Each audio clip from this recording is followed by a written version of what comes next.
We hope that you're all enjoying this event as much as we are. The last session gave us a sharp look at how SEO is evolving with AI and how brands are rethinking discovery through intent and prediction. So now let's shift the lens. If AI is shaping what customers see and how they find you, then trust determines whether they believe you or not. Every AI driven interaction, whether it's a recommendation, a response, or a decision, quietly asks the customer for something deeper. It asks for their confidence. Today, customers are more aware, more curious, and more selective. They look for clarity in how their data is being used, consistency in brand behavior, and honestly, that too in every interaction. So that is where the idea of AI brand contract comes into focus. An ongoing promise that is shaped by how a brand uses AI, how transparent it is, and how responsibly it shows up across every touch point that a customer goes through. So the conversation now shifts from, I would say, capability to credibility. How do you build confidence in AI driven experiences? Or how do you make transparency feel seamless and natural? And how do you turn responsible AI defining brand advantage? So to explore this into a deeper insight, I'm handing it over to Jashandeep Kaur, who will be hosting this panel discussion for us today. She's a marketing professional with expertise in services marketing and digital campaign execution. She helps brands build stronger market presence through impactful campaigns and audience engagement initiatives. She will guide today's panel on trust, transparency, and AI brand contract. Over to you, Jashan. Thank you, Devanshi. So, folks, moving on to the session, I am Jashandeep Kaur, moderator for this discussion. We will be diving into a very important topic today: trust, transparency, and the AI brand contract. The reason this conversation matters right now is simple. AI is no longer experimental in marketing. It is actively shaping how we create content, engage customers, and scale experiences. But as AI becomes more embedded in our workflows, it raises a critical question. How do we scale faster without losing trust, authenticity, and control over a brand? And that is exactly what we are here to unpack today. I am joined by two incredible experts who both bring depth and real-world expertise to this conversation. Please welcome Moni Oloyede, founder of MoMaTech.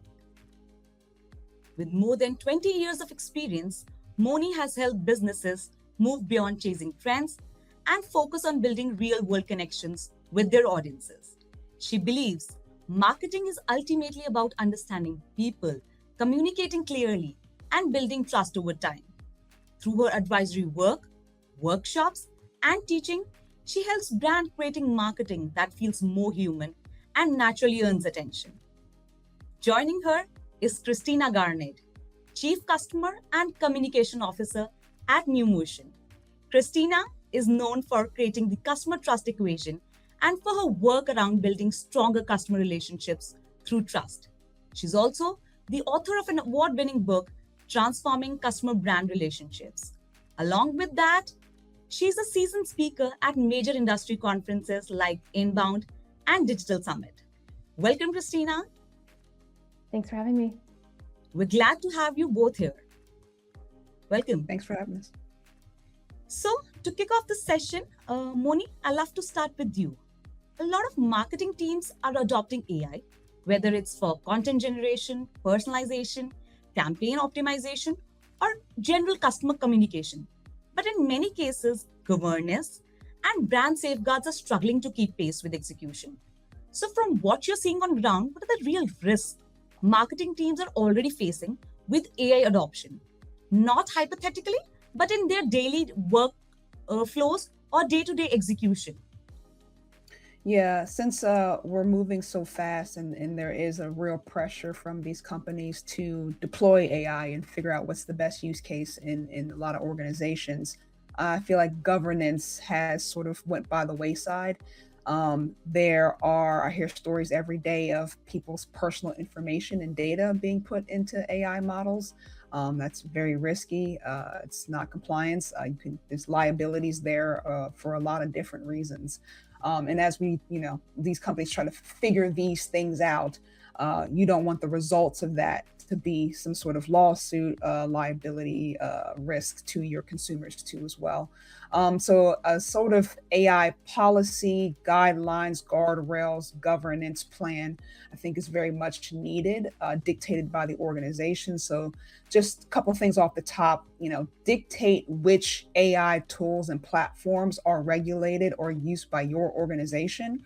And then, allow the function for that. So for example, if you're going to be using ChatGPT, right, have a business ChatGPT license. Don't let people use their personal ones because they're training the model on their personal information, right? Your schedule, your meal plan, your exercise routine or whatever, that's going to cloud the learning model. So have your own, have a policy of review. So anything that is created with the AI platform needs to go through some kind of human eyeball review plan or something like that has to happen before it hits sort of executed live.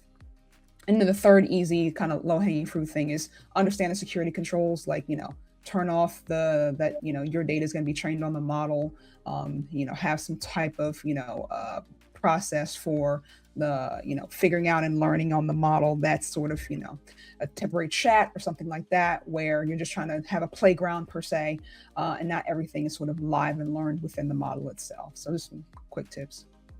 I think that really resonates because many teams are under the pressure to produce more content across more channels with fewer resources. And in my case as well, we have seen many brands struggle with maintaining the consistency while they are scaling the AI-led workflows. And what's interesting is that the risks don't appear dramatically at first. Sometimes it's the subtle things like a shift in tone or the customer experiences start to feel overly automated instead of more intentional. So Christina, building on that, what does responsible AI actually look in practice? And beyond having simple policies written down, what guardrails should organizations have in place? So I agree with everything that Moni said previously. All of it's completely spot on. I would add that we are at an inflection point with AI because we have come to a place where we have taken move fast and break things, but we have consolidated, like, what does that look like with AI? And that's exactly what we've done. We have marketers who might be intellectually curious. They might be trying to figure out how AI becomes a larger part of their work. But on top of that, they have their companies telling them, you absolutely have to be using this tool. There's tons of reports of employees that are actually lying or fabricating what AI is doing for them, specifically because they know that their usage is what's being done. We're seeing at Amazon, there's token maxing, where they're basically holding contests to see who's using the most amount of tokens. And it's not only not using AI thoughtfully and correctly, but it's also incredibly expensive from a budgetary perspective, not counting all of the electricity, the water, and all the other extenuating resources that are taken up into that.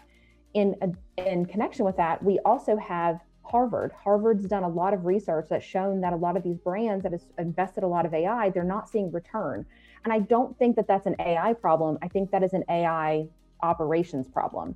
I think that we've tried to shove AI into absolutely everything, and instead of having a very strategic thing. If you worked for a company 5-10 years ago and you were trying to onboard a vendor, you would know that the hoops and jumps that you have to go through in order to make that happen are nothing like what's happening in AI now. Now it's just go create an account, just go start shoving things in there.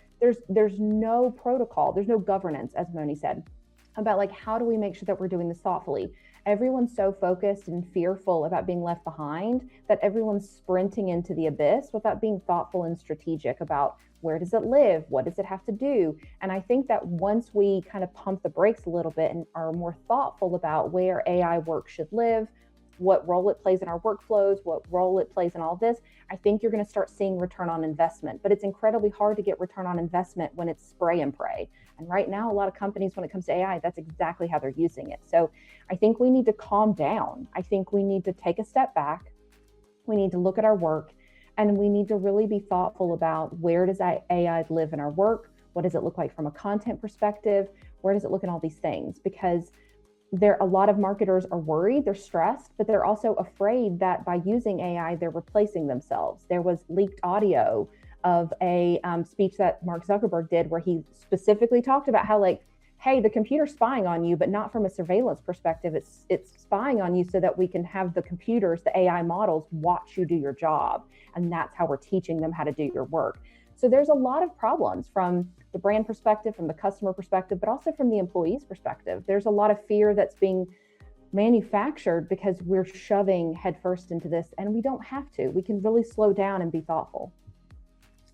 Yeah, can I just add on to that too as Yeah, well? sure, Especially Go to the ahead. employee piece, there's also a varying level of AI knowledge and expertise Yes. among employees. It's not universal. Yes. Not everyone's on the Yes. same lane. Some Yep. people are absolutely clueless, and some people are vibe coding CMSs. You know what I mean? Yeah. Like, there's a wide range, even within one organization. So I feel like organizations kind of act like everyone just sort of knows, and don't you know? Go figure it out. And that's not the case.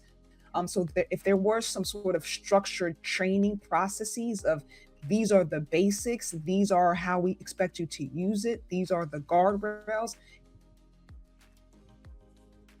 and then there's some frame for moving forward, I think that'd be helpful. But like Christina said, it's the Wild Wild West. They're like, you go figure it out. And like, Yep. figure out what? Exactly. Imagine someone gave you Salesforce and like, go figure it out. You're going to have a range of people and expertise. And that's what we're doing. Yep. Right. Completely I agree. think that's a really important distinction because a lot of companies talk about responsible AI at a strategic level, but actually applying it across marketing and other customer facing teams is where the real challenge begins, I think. Especially now when AI is helping teams move much faster than the traditional reviews and the approval processes. So, Moni, building on that, what causes AI to lose a brand's voice when creating content at scale, and how can marketing teams actually avoid it? Yeah, I think the first thing is assuming that a lot of organizations have established their brand voice. I think let's start there. I think Yep. that's sometimes that's an assumption that hasn't really happened yet. So having one is key first. Having it documented of what that's supposed to be also is true. But you'll see it in language learning models where it will degenerate over time, right? A chat it will slowly degrade, kind of where it is, and it'll kind of resort to the mean. If you don't kind of retrain it and be like, no, give it more context. Here's where we're at. Remember this context. A perfect example is like imaging. So I have like a brand character that I use AI for. And if I don't continuously kind of give it a frame of this is what it is and here's the description of it, it will degrade over time. It'll turn into something completely different. And that's what happens with brand voice. Like we just assume I told it once, this is what it is. And then I keep going and assume that it's going to keep up, and it's not. So I think what we need to do, what I would suggest sort of doing to kind of keep consistency over time, is really understanding the audience who this is for and my brand's value and mission and what it's supposed to be doing. Those two things align. And it sounds like obvious, but you'd really be surprised how that's not the case. That's not the case. We kind of understand what we want to say from a company standpoint, but we don't understand what the audience wants to hear. We don't align those two things. And those can be very, very different. So how to best keep it in check, in my opinion, is understand your brand voice, obviously, but really the best way to keep it in check is understanding the value, need, want, desire of your audience, and making sure that aligns and making sure that that's in the prompt consistently. Right. Christina, would you like to share your perspective on this as well? Sure. So like I said, everything that she said, I agree with. I would just add that you need to see AI as an aggregator. We keep treating AI like a creator, but it's an aggregator. And so even if you have like writing style guides and you have all of this stuff, you have to understand that it's not going to be the copywriter in the room that's going to be able to create something funny, that's going to be able to create something novel. And so what you're really doing is you're creating someone that can act like a really good echo of you. So if you're looking for someone to like win like Webby award-winning copywriting, the AI is not going to be able to do that. Could it do that in a couple of years? Maybe. It's theoretically possible. But as of right now, you're basically feeding it with everything it needs so it can create the average of your brand voice. And that could be fine if you're busy and you have tons of content and but it also means that you could kind of turn into your own stereotype. And so imagine like what a Wendy's AI bot would sound like. I think there'd be tons of information to feed it, but eventually it would sound like a caricature of itself. And I think that's something to be wary of. 1,000%. And also it's like the type of content you're creating and for Yes. who, Yes. right? There's some, so my rule of thumb is like, if it's information, then I'm less critical of AI than if it's more personal or Yeah. direct. I agree. If you're giving 3 tips for such and such, all right, fine. You know, the tips are the tips, whatever. But if you're talking about, you know, for this particular audience and you're trying to be emotionally resonant and tell a story, then I'm relying less on it, right? Maybe I'll come up with the idea or the concept, but the ultimate output is going to be something much more human. So there are kind of lanes and dependencies and nuance to this too as well. It's not a kind of one size fits all, but everything Christina says is absolutely true. But like, what are we trying to create here? Like an internal email, I don't care, right? But a front facing client testimonial, we want to put some more effort into that. That shouldn't be copy and paste, right? I think that's such an important point because customers may not always identify why something feels off. They absolutely notice when a brand suddenly sounds different. And I think many marketers would relate to this, that they've already experienced this, especially when an AI generated message starts sounding interchangeable across the channels that we have. So Christina, building on this, where should marketers draw the line between the automation and the human input to avoid losing this authenticity? So I love this question because I talk about this quite a lot. It comes down to emotionality. I joke that I'm old enough to remember what it's like to have a house phone that you could slam down, and there is nothing that has been created since that gives you that same kind of closure. And I just love that sound. And I love that the person who you like hung up on can tell that you slammed the phone down on them. Like, it's not like a nice little click. Like, it's very like, oh, that was loud. They got mad at me. I love that. If your customer is ever at an emotional state that is heightened enough where they would ever want to do like the positive or that version of emotionality, AI is going to make that so much worse. You need a human to bounce off of, even if that human can't help you. If I am angry or I am sad or I am terrified, I need a human to listen to me, even if they can't help me, because they can at least absorb that energy. I have nowhere to give that energy if it's a chatbot. And so what that does is it makes me kind of like spin in circles emotionally then. And so now I get, if I was super happy, now it's like, oh, I thought this was, oh, you're not even real? Okay, well now I'm not even excited anymore. Or I went from sad, now I'm angry. Now you screwed this up and I need this fixed immediately, but now I know it's not going to get solved and I know you don't care enough to solve it and have someone here for me.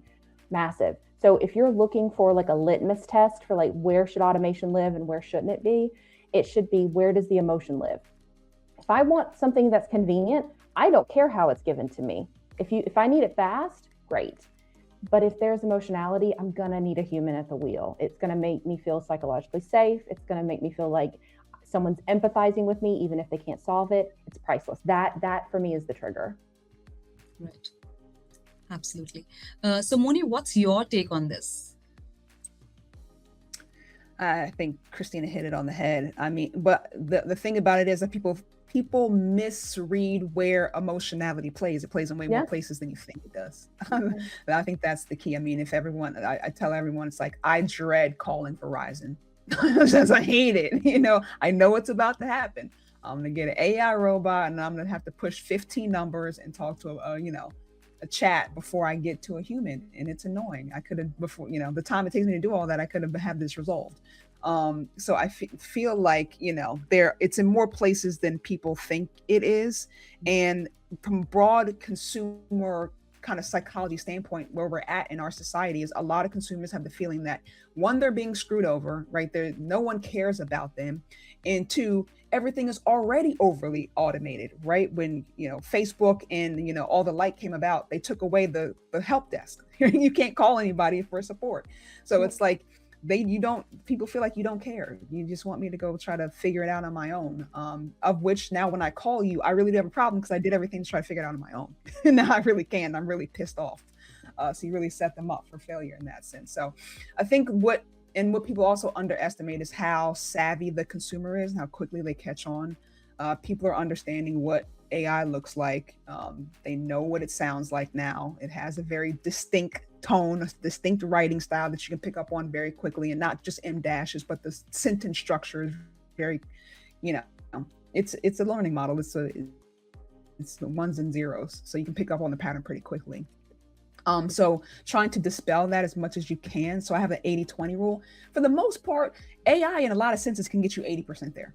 Okay. But that last 20%, you got to have a human on it. So I just, if it's something external, just follow the 80-20, right? Let it get you 80% there, but that 20%, if it's going to be external, put a human on it. I think I really like that perspective because it frames AI as something that should enhance the human connection rather than replacing it. And I honestly feel it's the balance that is becoming the differentiator for brands right now. So moving on to our final question, I would love to get your perspectives on this as well. So how is AI impacting consumer trust in brands, and what should marketers do to maintain the transparency and credibility? I would love to have your perspectives, Moni and Christina, on this. Do you have a preference of who goes first? Oh man, yeah. I think she and I we're going to agree with each other. Like, this isn't a debate at all. Yes. Yeah. So I think for me, what I'm finding is we as a society are just continually bombarded with AI information, whether we have chosen or like opted in or not. And so a lot of brands, going back to what we talked about previously, because everyone wants to be like the person at the front of the line that's really pushing AI next, everyone's pushing their AI features. Meanwhile, they're doing layoffs and all this stuff. And what they're doing, and I don't think they realize it, is they're creating tech parity. Because if everyone can use AI and then everyone can use AI to do the same features, then there is no differentiation. Then the moat completely shifts, and then the moat becomes the human in the loop. The moat becomes that person that was your CSM who you know would always respond to your emails in a timely fashion. And you know if they didn't do it quickly, they were probably out of office because they're always on it. It's the human part of it. And so what we have is we have brands that are scaling as quickly as humanly possible, cutting the human capital out of their brand, but still wanting the loyalty and the humanity that's attached to it. And so for brands, I talk about all the time, like, consumers trust relationally and brands scale operationally.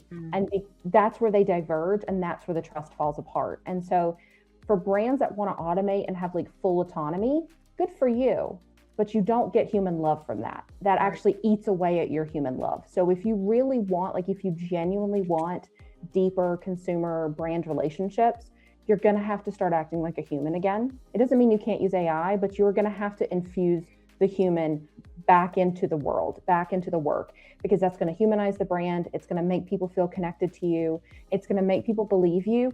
No one's going to believe the AI. They're like, sure, whatever. That the trust with the machine is not going to be what you think it is. It's going to be human to human. It's going to be, that's what's going to make people care. That's what's going to make people loyal. If you are going to go all in on full autonomy, then expect for your human consumers to not choose you. They're going to choose whoever changes the moat and decides we're going to put the human capital first. That is going to be the differentiator. That's going to be the one that wins. And I think that companies that do that through events, specifically finding moments where you know what real is because you're at a dinner table with all these other humans and you're talking and you're having experiences. I think the brands that are trying to do like the full AI thing, I think the one thing they are doing positively is they know they have to have human events. Yeah, I'm big on kind of in-person stuff these days. One, because you want to hear how people really say it, you know, and how they really experience it, and that's priceless. But two, I feel like we've kind of peaked out on digital a little bit, like it's hit its ceiling, and you just want to converse with people. You want to be around real people. Actually, in a post kind of pandemic society, it's like I want to go out and touch people. But also, like, to Christina's point on like the human factor, like if you actually look back, it's always one. Like the vulnerability, the kind of BTS, the humor, like that's always sort of one. It never really went away. If you look at, you know, any kind of content or creators or people who do well from a marketing standpoint, the brands that do well, they that's what they do. They do that extremely well. This idea that sort of, this kind of mass content spray and pray thing will work, it hasn't really. Yeah, the algorithm rewards frequency, but it also rewards all the other human next things. So I just think that we kind of lost our way. We got blinded by tech in the last 20 years because it makes things operational, which we like, and efficient and scalable. However, to Christina's point, like, if the cream rises, right, every time, and those brands are the ones that do that. So, and it ironically does the things that AI can't do very well: nuance, context, vulnerability, right, emotions, all those kind of good stuff. So that's where I feel like if you can have a foundation of an idea and get it 80% there, and then add on emotion and vulnerability and context and nuance, I think that's maybe the secret sauce there. And what that looks like and how you do that is kind of going to be dependent on the business and the brand and all the other things. But I feel like we just are at an inflection point where it's just like content for content's sake. My job is to get it out at high pressure. I have to do a lot. I need campaigns. We need this. We need revenue. So I just got to put my head down and do it. And that is degrading a lot of the content, especially now when I can tell if it's AI and it all sounds and looks very much similar and the same. You're just in a sea. And the penalty is not somebody slamming the phone in your face, even though I love that analogy. It's ignoring you. That's the cost. So, and it's even worse because now you don't know, right? It's like if I had the phone slammed in my face, at least I know. It's like, oh, they're mad. When they ignore you, you have no idea. So I think that we kind of need to be in a place where we aren't fearful of the repercussion or trying to sound perfect or trying to sound in line. I'm like, add colloquialisms, add slang, add cultural references. All that stuff is fantastic. If someone doesn't like it, at least I know. I'd rather have that than just completely ignore me. So we're going to be at a point where it's like, you're going to have to toe the line here. You're going to have to be uncomfortable if you want to win in the future, whatever that looks like for your business. But just saying the same thing everybody else says with ChatGPT or whatever, that's a failing proposition. I think that was really insightful. And the one you mentioned about the slangs, the cultural references, I think the human in the element is really important. So before we end the session, we have some questions from the live audience. We'll love to take those questions as well. So let me just take one question. So Christina and Moni, since consumers are becoming increasingly aware of how brands collect and use data, what practices do you think will help organization earn customer confidence rather than simply communicate compliance to them?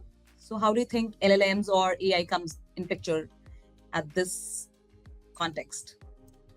You mean consumer data? Yeah. It's an interesting question because I feel like that's kind of generational, if I'm being honest with you. I feel like younger millennials and Z kind of understand that that's part of the game. There's nothing free. If you want to use a tool for free, your cost is your data. Like, that's just kind of how it goes. What I feel like people don't understand is actually the level of control they have over their data in these platforms. Like, you do have some level of control of what can be shared and what cannot be. But I feel like we're if you want to win around the data piece in the future, it's going to have to be, you're going to be transparent. I think that's just kind of what it is. Like, I feel like what I understand from customer sentiment, because I spend a lot of time around like consumer psychology and what people are thinking about, it's the bait and switch. It's people feel tricked. That's what they don't like. If they knew that, hey, here's why we're collecting your data, here's what we're doing with it, here are the level of controls you have over it, and it was more transparent and not hidden behind 20 buttons, I feel like then that would ease a lot of the tension. But it just feels like you're stealing my data, and you are tracking me, and you're just trying to sell crap to me. That's the sentiment. If you're transparent about what you're doing and what you're doing with it, I feel like that would go a long way. Right. Christina, would you like to add something to this? Yeah, unsurprisingly, I agree with everything she said. I would add, though, that AI has a massive brand problem. like an insane brand problem that I'm shocked has not been fixed, because I know plenty of marketers who'd raise their hand to be like, I can fix this. Specifically from the place of, I agree. I think that we all kind of know that our data is our thing. The problem with that is twofold. I was joking with somebody that someone had mentioned, like, hey, you should download this app. And I was like, well, what do you want from me? My firstborn, my blood type? Because thinking about what data I could give you, I can tell you like 20 different people or 20 different organizations that actually have that data point, because either I had to give it to them or it was stolen in a hack. Like, every credit bureau has been hacked. The Doge material was given to third parties in some instances. Like, your data, it's already out there, guys. I'm so sorry. I hate to be the person that tells you that, but like, your data is compromised. It's just a matter of like how badly compromised it is. True. And so what I find is that I agree that transparency is necessary, but I think it also has to be a value add, because the people feel tricked because they're not getting anything in return for it. So it's not enough that you took my data and like what you're using for it. A lot of people are mad at AI because you scraped all this data from other places that you didn't pay for. And now we have to pay you so that you can regurgitate it back to us in some kind of paragraph form. If you look at Spotify proves that this isn't true, because Spotify has created a way to provide value so that you immediately know, okay, I know you have my data points, but you feed it back into me in this really cool thing every year that I can't wait to share. So not only are you utilizing my data and you're feeding it back to me, I'm so excited about it. I'm going to make it part of my personality at the end of the year. I'm going to showcase my identity across the internet by highlighting these slides that you created. If more brands, especially if AI tools were showcasing, here's the data that we're taking from you, here's why we're doing it, and here's a way to show it back to you, I think that could actually be quite interesting and would actually garner a lot more trust. But right now, what the majority of people feel is that you took data that you didn't pay for, and now I have to pay you for that data, even though some of that data was mine. That feels sketchy and unethical, and that's where people have problems. Additionally, data centers are a massively polarizing thing. If I had any free advice for anyone in the AI space, I would take Kevin Leary and put him back in Canada and make sure he is not promoting data centers, because that man is toxic from a PR perspective. Why is he like, I don't care if he was fighting for free lunch, I'd be like, there's got to be a weird angle here. There's got to be something sketchy. So you have to think about, like, from a branding perspective, AI needs to fix itself. They need to be telling a better story. They need to be highlighting the value of it. You can't just say the genie's out of the bottle, or if you don't learn, you're going to be left. Like, I'm going to need a better catchphrase.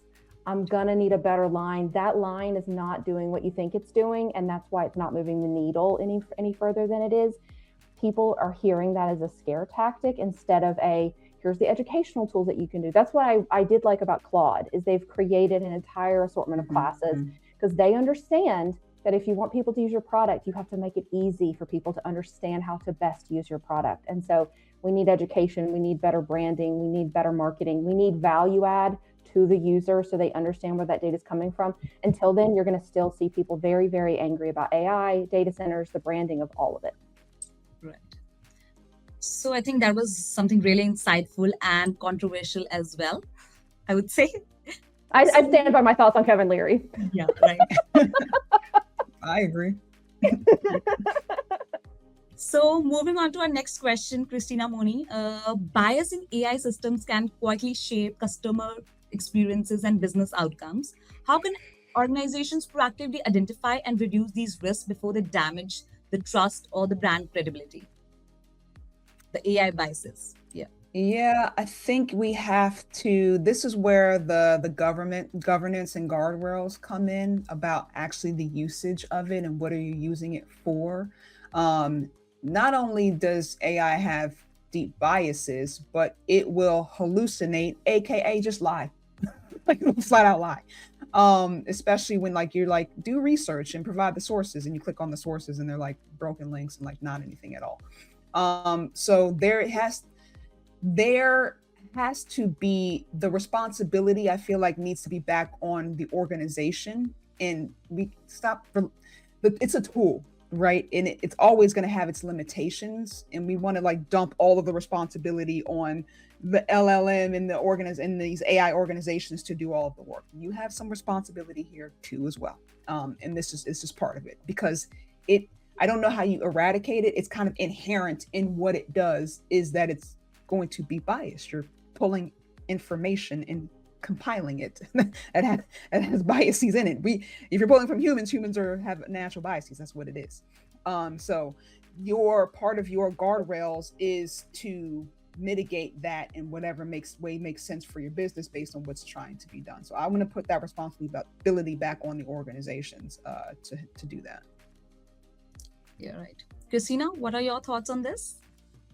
I agree. I think if you look at how AI is being utilized in the hiring space, I think that really kind of showcases the hiring biases that already exist. And so I think because AI was coded and created by humans on data that was made by humans, like Moni said, it's going to be biased. And so in order to actually catch those things, you're going to have a really long look in the mirror and realize what your actual biases are. So if your company is saying, here's our traditional people that we hire, here's why we don't do this, and you see that your AI tool is regularly rejecting people who are over the age of 50, that data came from somewhere.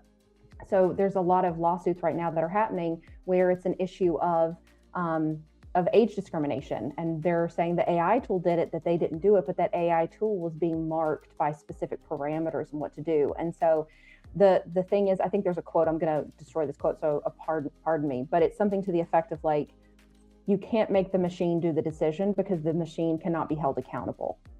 And so yes, it's a tool, but if you want to actively go after AI biases, you're going to have a really self-respective look and say, okay, well, what are my biases? What am I bringing to the table when I'm putting in this prompt, when I'm putting in this data? Where is this pulling from? I think that there's a lot of issues there. We can even see this in healthcare. Mm-hmm. There's a lot of medical data that showcases that minorities and women traditionally do not get the same level of care as other groups. And so if you're putting in factual or data sets from the past, and especially in healthcare, then you're going to see those biases show up once again because it's feeding off of prior biased behavior and data. Right. So just before we end, I'd like to take just one other question. I feel this is a really important question. Since responsible AI adoption often depends on leadership alignment as well as much as technology readiness, what roles should executives and business leaders play in creating a culture of ethical AI use across the organization? So what are your takes on this? I have a whole thing about leadership where this kind of falls underneath of it. I feel like leadership has gotten very myopic over the last 20 years of like revenue at any cost sort of thing, and culture has fallen by the wayside, unfortunately, in my humble opinion. But rant aside, I think that we have to get away from the wild west of AI, like just go kind of, it feels like the onus is you employees go figure out how to use this to make me more money and get yourself fired. If that's not the sentiment, that's what it feels like. That's a culture thing, right? Where employees feel like they are a number, they aren't highly valued, they are there to help, make money, and if they're not, then you're out the door. And that's a top-down issue. So on AI specifically, I feel like leadership's responsibility is to give me a directive of what you want us to do, and then we can figure out how AI can support that thing. Don't tell me to just go figure it out, right? Like, we're trying to do X. We're trying to improve our customer retention rate by this, and we want to expand in these markets.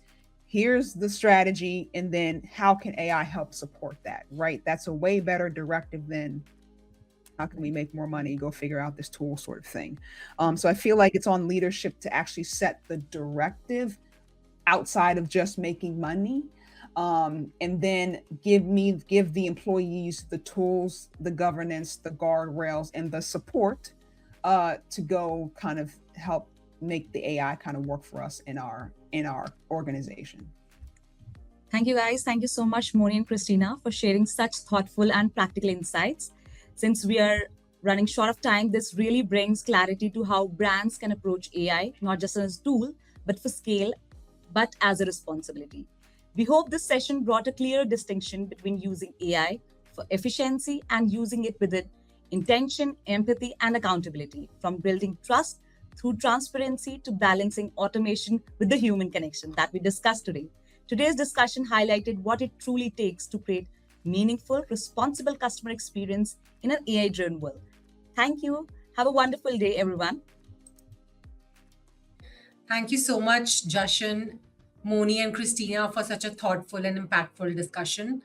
I think this, like she said, this has definitely brought depth and clarity to a topic that sits at the heart of every AI driven experience. And the idea of an AI brand contract comes alive through everyday interactions. We all experience this every day: clear communication, ethical data use, reliable experiences that actually strengthen confidence and create lasting relationships. So, we hope that this session gave you all a perspective on how to embed trust in your AI strategy and turn it into a defining advantage for your brand. Thank you so much again, Moni and Christina, for doing this with us. We'll see you all.